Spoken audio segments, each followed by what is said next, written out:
A gente está hoje aqui, né, com a Nívia Oliveira e a gente vai bater um papo. Eu conheço a Nívia Oliveira há muito tempo, quer dizer, de vidas passadas, mas atualmente a gente se reencontrou em um dos meus grupos de leitura, né? São grupos de leitura de psicologia analítica, onde a gente lê textos, né, do Jung relacionados à psicologia analítica. Normalmente, as pessoas que participam ou são analistas, ou são estudantes de psicologia e de psicologia analítica, ou pessoas interessadas, que não são analistas nem psicólogos, mas se interessam pela, pela obra de Jung. Bom, e então hoje a gente vai conversar, né, com a Nívia Oliveira, que é uma pessoa muito interessante. E se você tiver de acordo, Nívia, a primeira pergunta que eu faria, que não é uma pergunta, é você falar um pouquinho, né, de você, da tua vida, vamos dizer, se apresentar, né, quais são as tuas atividades, a tua nacionalidade, os países que você viveu, falar um pouquinho de você e depois a gente vai para outras perguntas. Ok, é um prazer estar aqui com você, Cláudio. Foi muito bom termos nos reencontrado. Eu sou brasileira, mas tenho nacionalidade italiana. Me casei com um italiano e tenho três mundos dentro de mim. Eu morei em três continentes.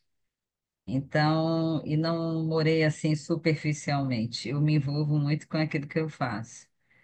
Então, primeiro eu fui para a Europa, na Itália, na cidade de Torino, no Piemonte, né?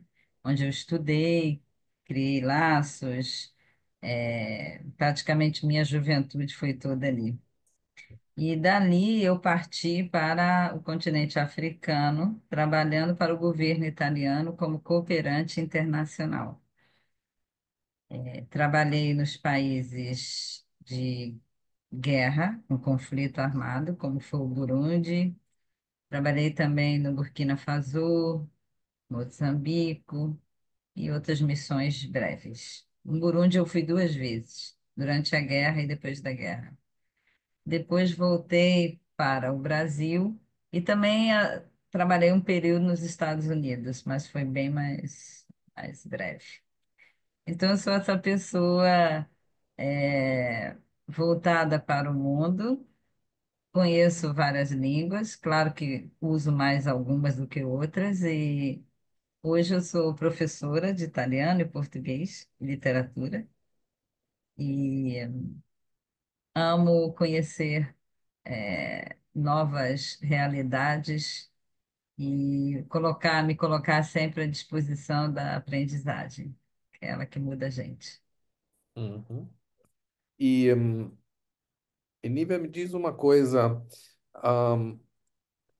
O que que te levou, né, a você se interessar para participar, né, de um grupo de leitura sobre a obra de Jung? Ou seja, o que que te levou para lá? Eu acho que foi um percurso que eu comecei há muito tempo atrás, tentando me conhecer. Eu escrevo desde os 11 anos, quando eu perdi meu pai, que era um grande escritor. Foi um escritor que não pôde publicar nada, porque na época dele, o pai dele considerava isso um ofício menor. E Hum, aí, quando eu perdi meu pai aos 11 anos, escrever foi uma forma de estar perto dele. Ele escrevia com a máquina, mas ele escrevia à mão também. Então, eu hoje, voltando para trás, eu vejo que tudo aquilo que eu fiz na escrita e na leitura foi na tentativa de me conhecer melhor.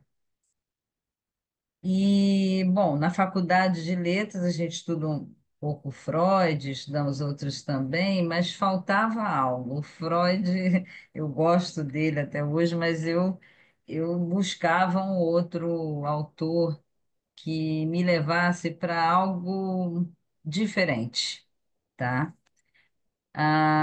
E aí, quando eu descobri o Jung, e você me deu essa oportunidade de fazer parte desse grupo, que eu acho sensacional, porque não é um grupo voltado só para psicólogos e psicanalistas ou terapeutas. Também tem o pessoal de fora, assim como eu, que chega com um outro olhar, né? Então, acho que o aprendizado é muito legal.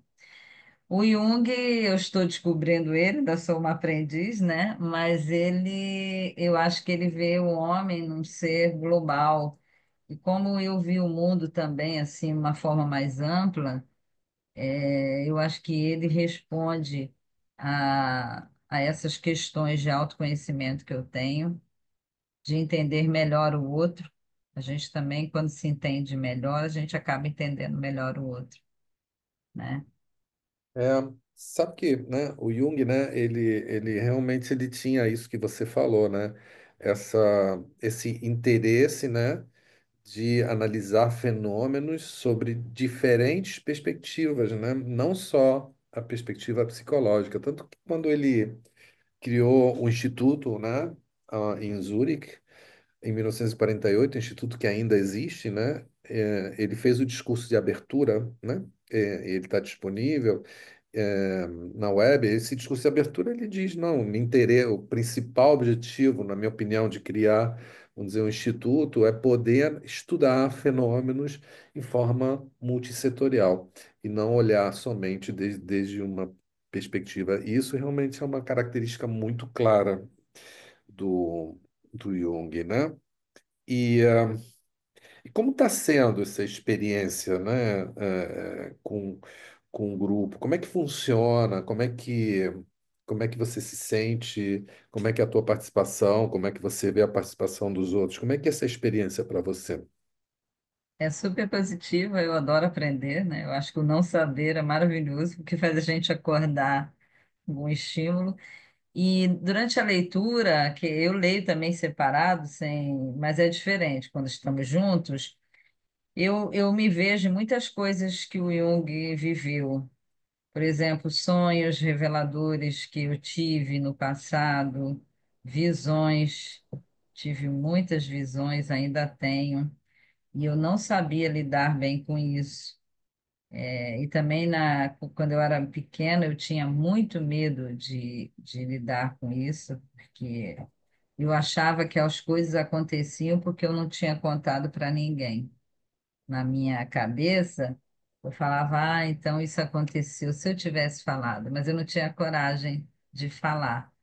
E aí eu ficava com medo do pessoal achar que eu era, sei lá, louca, né? Porque um pouco era isso mesmo, né? Só que aí eu busquei primeiro no kardecismo, comecei as leituras, me encontrei bastante. Fui catequista também, mas a Igreja Católica, tenho amigos padres que me conhecem há anos. E aí o Jung, ele tem essa relação, dessa conversa com o universo, com esse ser maior, que a gente pode chamar de vários nomes, que esse diálogo ele está pronto todos os dias para a gente, mas a gente fica meio adormecido. E com o grupo, você fica mais atento a isso. Então, hoje, os meus sonhos, eu escrevo sobre eles, tento, né, não sei se consigo vê-los sem o meu ego, mas estou tentando. É, e tento desenhá-los também, né? As linhas. Outro dia tive uma experiência, eu pedi à inteligência artificial para desenhar o meu sonho, ela desenhou, não era nada daquilo que eu queria, mas que eu tinha imaginado. E, enfim, eu acho que é isso, é o caminhar de se conhecer, de a gente ter a certeza de que o mundo não é só esse aqui, não é. Também entender as coincidências da vida, que não são, né? Quem somos nós? Por que que a gente se junta tanto e se separa tanto de outros, né? Não foi em vão o nosso reencontro, eu tenho certeza disso. O Jung costumava dizer, né, que ele, né, o objetivo dele era cuidar da alma dos pacientes, né? E sendo a alma, né, quer dizer, essa outra, né, realidade, né, que existe, que a gente sabe que está, que influencia no nosso comportamento, mas que a gente não pode no momento, né, cientificamente mostrar que isso está. Mas a gente tem certeza que está, só não é demonstrável cientificamente. Então, quer dizer, a psicologia analítica, né, tem essa grande dificuldade, né, de lidar com aquilo que a gente sabe que tem efeito, que a gente pode mostrar os efeitos, mas a gente não pode colocar dentro, totalmente dentro dos moldes daquilo que são os, os, o entendimento, né, epistemológico e científico e a forma de você poder considerar que algo é ciência ou não é ciência, né? E, aliás, né, nessa questão dos trabalhos de Jung, a gente vê sempre essa tensão, né, entre religião e ciência, né? Quer dizer, ele quer lidar, né, com uma questão espiritual, mas ele quer lidar com essa questão através da ciência, então é algo que está sempre, vamos dizer, tem essa conversa permanente, né, que não é só do Jung, né, isso é história da humanidade, né? Mas recentemente, né, a Nívia, né, eu tive no Rio, né, recentemente, um mês atrás, mais ou menos, né? A Nívia mora no Rio, ela falou assim: Ah, você vem para o Rio e tal. Então, por que que você não aproveita? Adoraria que você pudesse vir no colégio que eu trabalho, que a gente não vai mencionar o nome do colégio, porque eu acho que seria legal você conversar com os alunos, né? Aí, pô, claro que eu falei que sim, né? E eu fui. Ahn, e eu gostaria que a Nívia falasse um pouco, né? Porque a ideia foi dela, né? Descrevesse um pouco qual era a faixa de idade, né? Mais ou menos, desses alunos, qual era a ideia dela, né? Quando ela quis me convidar e me convidou para fazer esse encontro com eles e, e o que que ocorreu, né? Nesse encontro, como é que ela pode escrever isso, né? Eu acho que pode ser interessante falar disso aqui nessa ocasião. Eu vou fundamentar a escolha por você, que é meu caro amigo e meu irmão, porque nós temos vidas parecidas, falamos mais de um idioma, vivemos mais de um país. Quando a gente vive assim, nunca mais seremos os mesmos, não tem como. E é bom que assim seja. E a gente descobre que a nossa casa é dentro. Então, eu falei, é o Cláudio, vamos ver se ele topa. Eu ensino italiano para brasileiros e português para estrangeiros, e nessa missão de juntar um outro significado, um outro significante, que ensinar línguas é isso. É algo lindo, desafiador. Você tem que fazer a pessoa atravessar a ponte para outro mundo, onde mais do que tradução de uma palavra, vai ter o encontro de uma outra realidade. Eu não gosto muito de trabalhar com a ideia da tradução, então achei você perfeito. Um italiano que já tinha nascido em outro lugar, que já tinha ido para outro lugar. Então, essa é a ideia da vida em movimento, que a vida para mim é esse movimento. Quando você aceitou, fiquei super feliz. Os meus alunos, eles são do Fundamental 2 e do ensino e do nono ano, né? Que na minha escola já tá, que já pertence ao ensino médio. E aí falei com eles, e eu tenho um aluno entre eles, tem uma forma de autismo, que com quem eu estava já tentando trabalhar nessa aproximação, porque ele vive num mundo muito interessante, é uma pessoa muito inteligente, e quando você chegou lá, que começou a falar, e eu vi esse meu aluno sorrir pela primeira vez, eu fiquei assim encantada. Eu falei, então deu certo. A ponte, ele está atravessando a ponte junto com o Cláudio. Por quê? Porque o Cláudio também traz outros mundos. A leitura que eu fiz depois foi isso. O autismo é um outro mundo, né, para muitas pessoas que não conhecem, é como se a pessoa fosse de outro mundo. Então, você e eu também somos pessoas que passamos por outro mundo. Então, ele se sentiu tranquilo. Ele se sentiu à vontade, não se sentiu laudado e se sentiu acolhido. E pegou o microfone, te agradeceu. Você viu que. Você acho que não percebeu, porque você não conhecia essa história. As crianças evocaram o nome dele, né? Em uníssono ali. Por quê? Porque ele nunca tinha feito aquilo.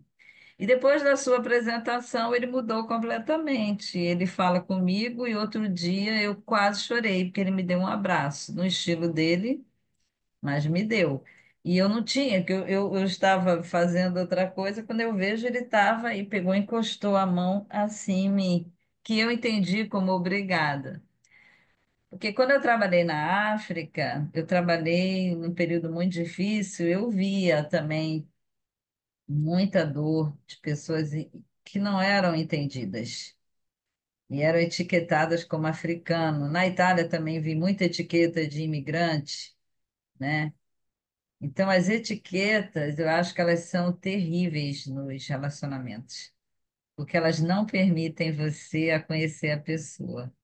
E você não faz amizade com o outro porque ele é de uma nacionalidade.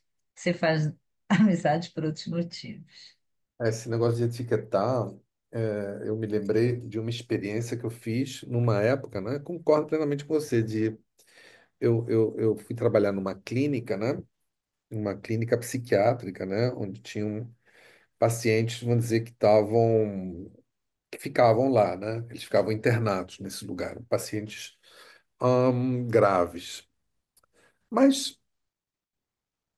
graves, mas que podiam de alguma forma lidar, né? Com essa diferença e poder, vamos dizer, conviver entre eles, né? E o objetivo era também desenvolver determinados comportamentos para que eles pudessem voltar a ter uma normal convivência, né?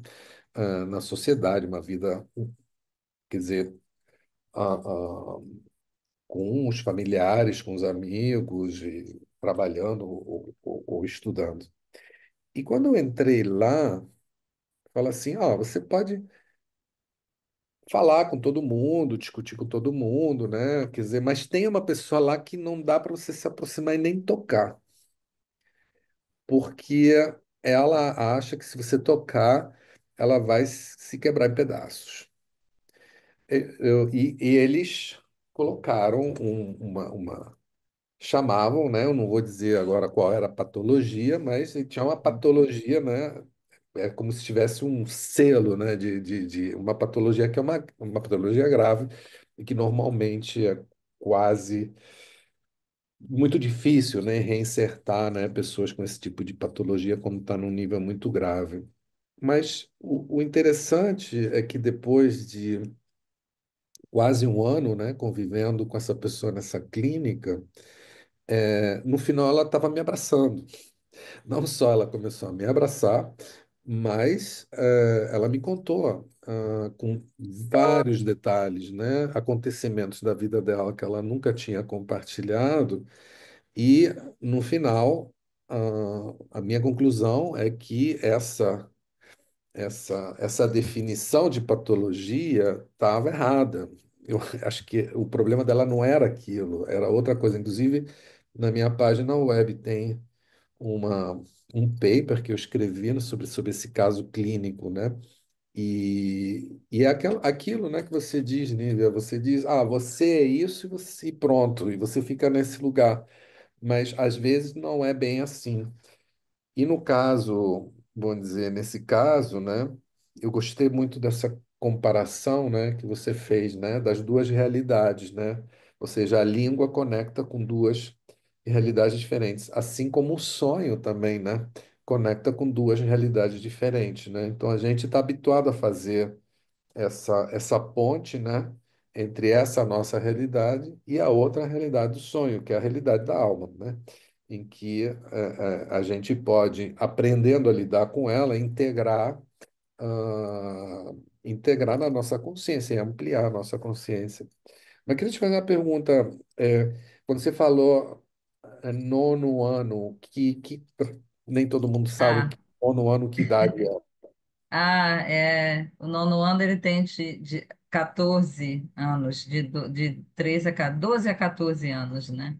Ali nós temos essa faixa de idade. Aí depois vai para a escola média, que seria aqui no Brasil, né? Tem outro caso também, em sala de aula, de um outro aluno que eu não vou dizer o nome, que ele sempre, quando não queria fazer uma coisa, ele dizia para mim: eu tenho déficit de atenção. Minha mãe é psicóloga e disse que eu tenho déficit de atenção. Aí tá.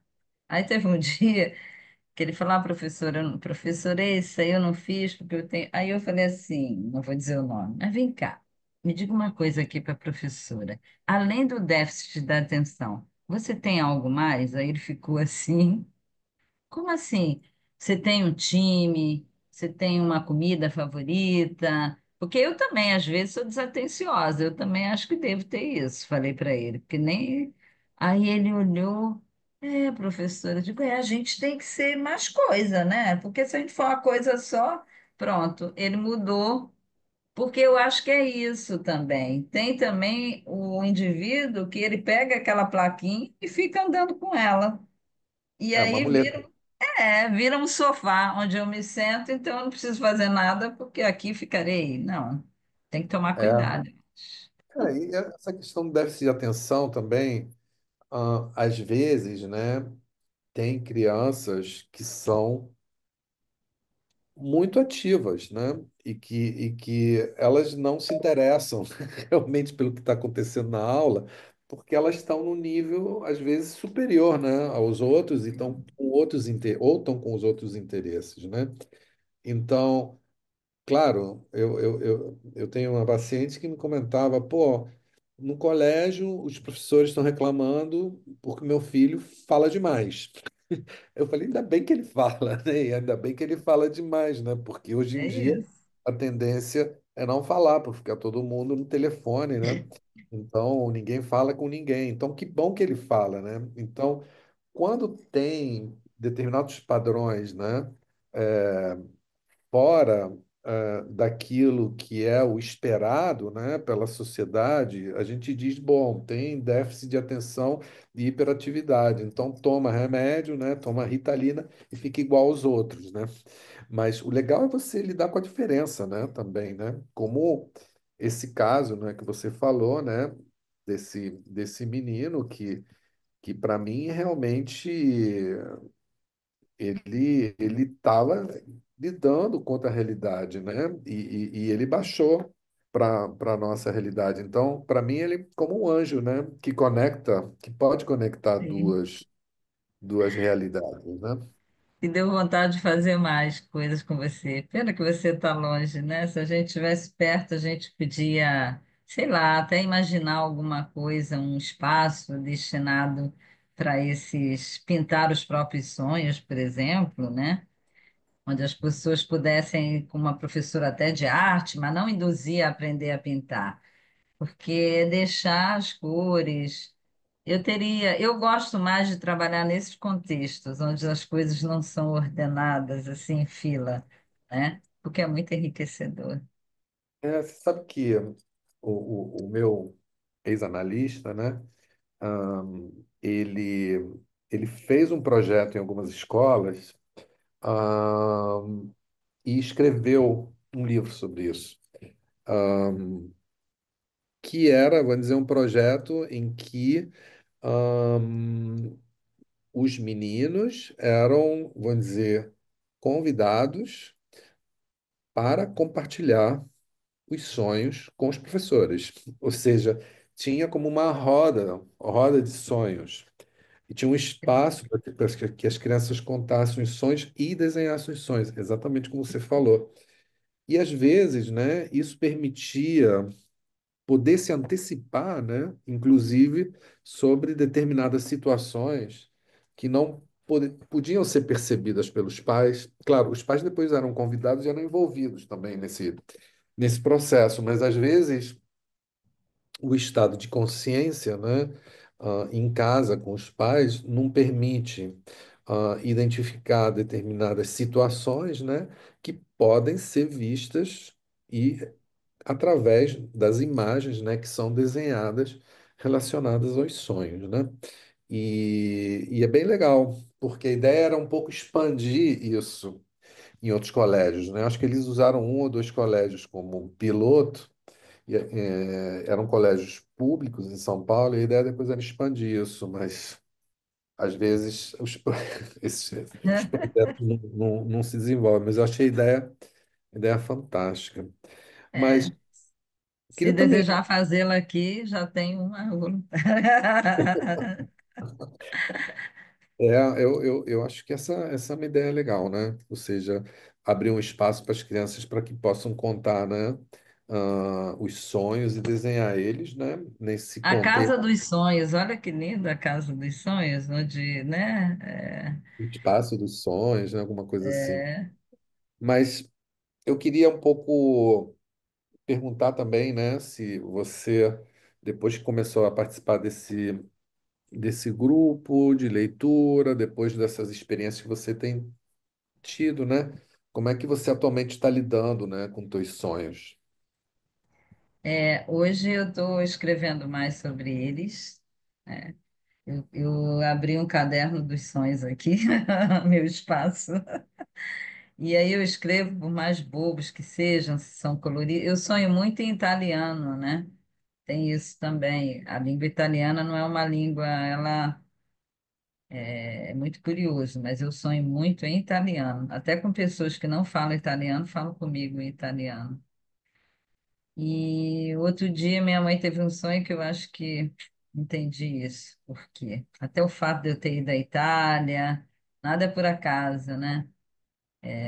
Então, eu agora estou querendo me jogar mais nesse universo, né? Aprender mais e dá vontade até de estudar e me transformar em uma, uma terapeuta às vezes. Por não? Por que não?